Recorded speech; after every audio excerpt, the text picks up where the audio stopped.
வணக்கம் சார். வணக்கம். இப்போ நான் ஒரு கதையா எழுதும்போது நான் நினைச்ச கதை கரு கரெக்டா இருக்கு.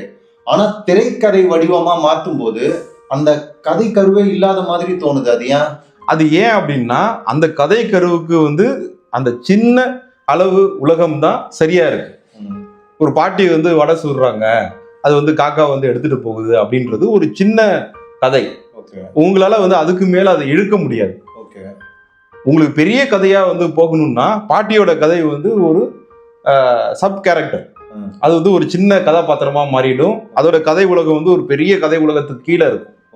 அப்ப என்ன ஆயிடும் அப்படின்னா, இந்த காக்கா எங்கெங்கெல்லாம் பறக்குது, காக்காவோட உலகம் என்ன, காக்கா வேற எங்கெங்கெல்லாம் போய் திருடுனுச்சு அப்படின்ற மாதிரி காக்காவோட கதையா மாறிடும். அதனால நீங்க ஒரு சிறுகதையா எழுதும் போது ஒரு கதை கரு இருக்கும். இதுவே நீங்க திரைக்கதையா மாத்தும் போது அந்த கதை கருவுக்கு அந்த வலு இருக்கா, அந்த வெயிட்டை அது தாங்குமா அப்படின்னு பார்க்கணும். ஸோ அப்படி தாங்கல அப்படின்னா இந்த கதை மறைஞ்சி வேற ஒரு கதை உங்களுக்கு வந்துடும். உங்களுக்கு விருப்பம் இருந்தால் அந்த கதையை நீங்க பண்ணலாம், இல்லைன்னா இந்த கதை கருவை எடுத்து வச்சுட்டு வேற ஒரு கதை கரு பண்ணலாம்.